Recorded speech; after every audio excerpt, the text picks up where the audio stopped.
Wanted to ask if you could expand on your discussion of your position on the green bag fee. In your questionnaire response, you stated that you're opposed to the proposal for the green bag fee, but you would have preferred an outright ban on plastic bags. And it was just sort of confusing for me, because with the green bag fee, you can buy a bag for 20 cents if you need one and you forgot a tote or whatever, or you just hate totes.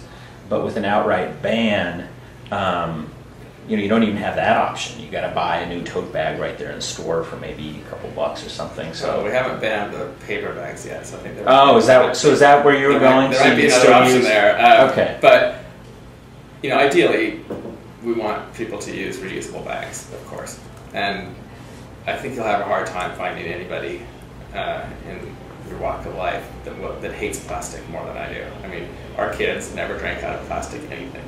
Like, we have almost nothing plastic to the extent that we can help it in our house. I mean, I really have a thing against plastic and chemicals and the chemical industry. And I think that those plastic bags are horrendous. I mean, there's an island the size of Texas out in the middle of the Pacific Ocean, and it is going to choke and kill our wildlife. If we all agree that this is a tremendous problem, then why are we just going to put a 20-cent tax on it? Why don't we outright ban it? I mean, let's have the courage of our convictions and do the right thing. We'll tax it 20 cents. Yeah, well, for my neighbor who lives across the street that lives in Section 8, low-income housing, that 20 cents might be the difference between buying an apple for his kid or not. But for most people in Seattle, the 20 cents is, it's like, a tenth of a cup of coffee or something. It's not really going to have that much impact. If they want the plastic bag, they're still going to get the plastic bag. Let's do the right thing and eliminate the plastics. I mean, there are other substances that we could use that are safer, biodegradable. They're more expensive. I know there are other problems with energy and all that kind of stuff with some of those. But I mean, we can find better solutions than plastic, in spite of the chemical industries and protestations. Thanks. Do you support the current affordable housing levy? Yes. And it just came out with some revisions. If you were on the council, and would you have done anything differently with the levy, made any changes to it? What changes would you have made to it? I am concerned that in the current economic climate, it might not pass.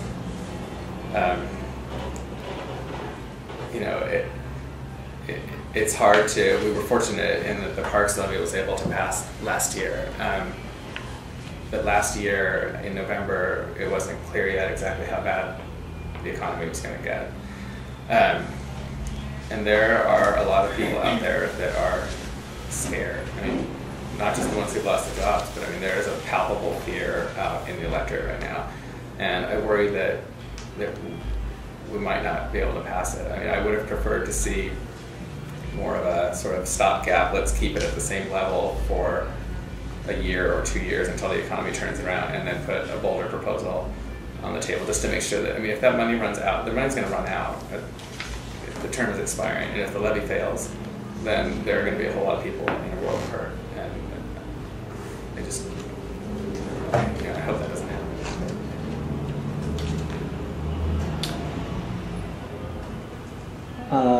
What's your position on corridor tolling? My favorite. And how about other tolling methods like congestion taxing? I'm in favor of that as well. Whatever we can do to, first of all, find alternate sources of revenue, especially to finance. I think we have some huge transit investments that we're going to need to make, and whatever we can do to find alternate sources of revenue for that, and to encourage people to find other ways to get around besides getting in a car that's choking the environment, and most of us drive in our cars, without anybody else in them. So, whatever we can do to prevent that or discourage it, I'm in favor of it. Why are you running for position 2? Why not 4? Why not 8? Why not 6? You're probably asking because I seem similarly philosophically to Richard Common? Is that why you're asking? Or Yes, actually, I'm asking because the groups that like him are the groups that you need to attract to win. here's the thing. I'm really frustrated with the status of our current city government, and I don't think it can all be blamed on the mayor.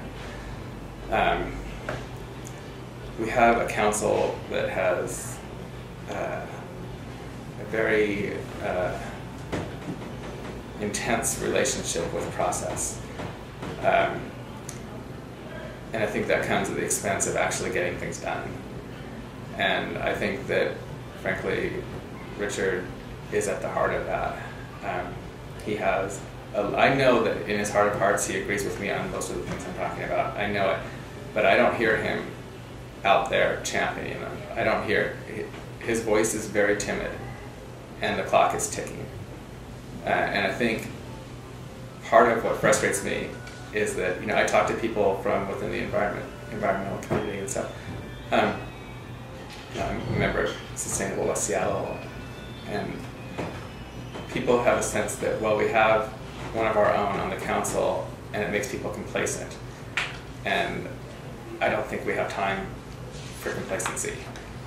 I think we need somebody who's going to be bold and loud and get things moving forward. But the kinds of steps that we've been taking towards sustainability, even under the last 2 years with Richard as president of the council, are baby steps when what we need are leaps. Why not running against Lakota, or the position 8, you could have people who are definitely have the opposite views of you rather than someone who might vote alongside you. But we have people in position 8 also who have, I think, very similar views. And we have Jesse Israel running against Nick Lakota. I have sort of, a dream slate. I'm not going to say it on your video camera.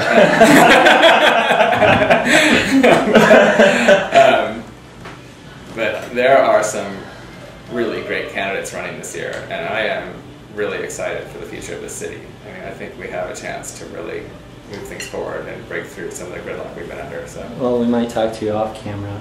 I don't have any more questions.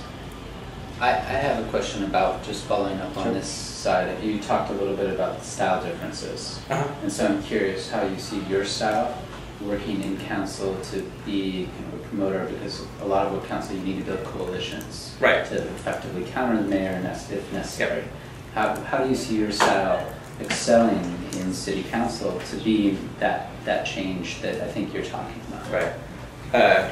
I went to Evergreen, and the reason I chose to go to Evergreen was because they have a collaborative learning approach, and I had enough life experiences to surmise that something that was lacking in American culture, and particularly in the business world, is the cooperative side of things. There's an overemphasis on competition.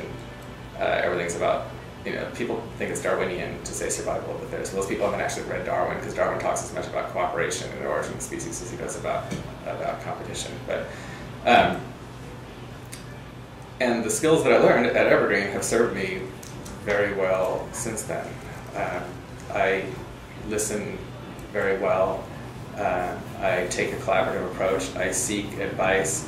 I learn how to build coalitions. I've been doing that at Washington Mutual over the last 6 years. I've run some very large, complex technology projects where we had various groups, and the structure of the bank itself has changed all the time, so we kept buying other banks until we got bought ourselves. You had different groups that had different ideas, even about what the actual requirements were. But I developed a reputation for being able to articulate a vision and get people around the table to agree and move forward. And I think that's the same sort of skill that, we talked about Nick Lakota a second ago. I think,